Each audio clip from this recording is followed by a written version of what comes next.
10 বছর পর আবার ফিরছে মাহিষ্মতির গৌরব। সম্প্রতি প্রকাশ পেল বহু প্রতীক্ষিত বাহুবলী দ্য এপিকের অফিসিয়াল ঝলক। দর্শকদের রীতিমতো আবেগে ভাসিয়ে দিয়েছে এই টিজার, যেখানে আবার দেখা গেল প্রভাসকে সেই পুরনো বাহুবলীর রূপে।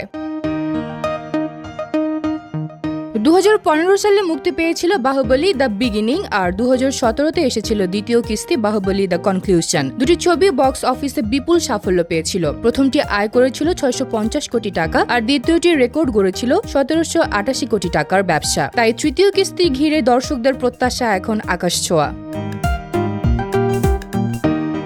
এস রাজামৌলির নতুন সৃষ্টি বাহুবলী দ্য এপিক হবে সম্পূর্ণ নতুন আঙ্গিকে তৈরি, যার দৈর্ঘ্য 5 ঘন্টা 27 মিনিট। এটি কোনো এক্সটেন্ডেড কাট নয়, বরং একটি অবিচ্ছিন্ন গভীর গল্প বলা হবে এই বিশাল সময় জুড়ে। গল্পের ধারা আগের দুই ছবির সঙ্গে জুড়ে থাকলেও এটি নিজেই একটি স্বাধীন কাহিনী হিসেবে ধরা দেবে।